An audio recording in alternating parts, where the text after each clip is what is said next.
Hey there, ready to install your ZER6200-CPM? Excellent! I'll walk you through the steps and throw in a few pro tips to save you some time and labor along the way. But before we do that, your flush valve should include these parts.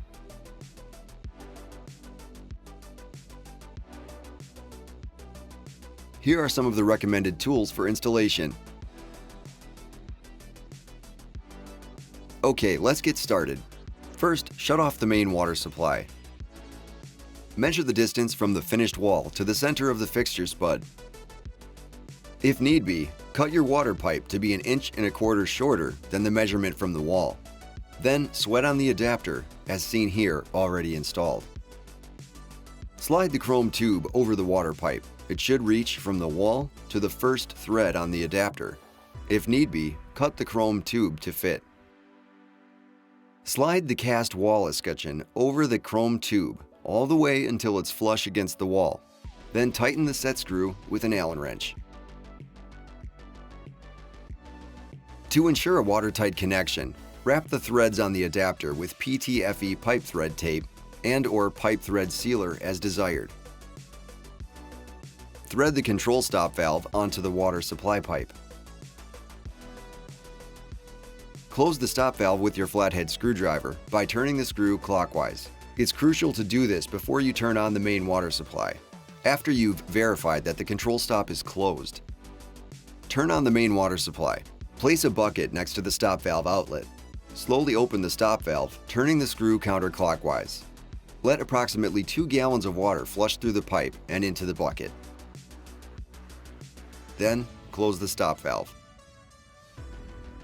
Inspect the flush valve to make sure the stop ring is in place and the O-ring is seated within the O-ring groove at the end of the tailpiece.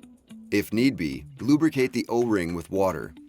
Insert the flush valve tailpiece into the control stop valve. Hand tighten the nut and secure the connection with a smooth-jawed wrench.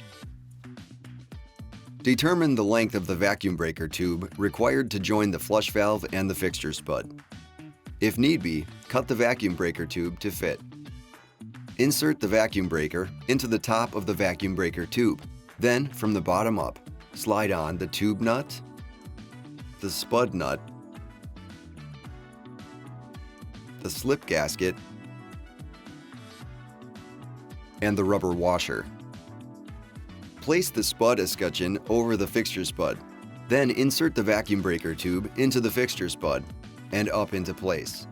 Hand tighten the tube nut and the spud nut. Then secure all connections with your smooth-jawed wrench. Now we're ready to install the Easy Flush sensor assembly. Insert the red gasket into the end of the sensor assembly and thread on the nut. Tighten the connection with the wrench supplied with your Easy Flush sensor. Remove the battery tray from the sensor assembly with your Allen wrench and install the 4 C batteries as depicted. Do not mix lithium and alkaline batteries. Use one or the other. Reinstall the battery tray. Once installed, you'll hear the gears turn, letting you know that the unit has power. The Easy Flush unit has a 10-minute startup sequence in which the sensor will flash the user in view yellow LED continuously as long as a user is in view. After the sequence is completed, and when the sensor has a user in view, the yellow LED will flash only 3 times, but after a 5-second delay. This delay prevents needless flushes when someone walks by.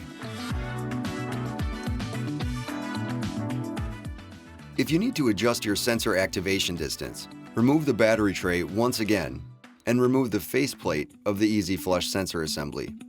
With the faceplate off the unit, reinstall the battery tray to activate the unit.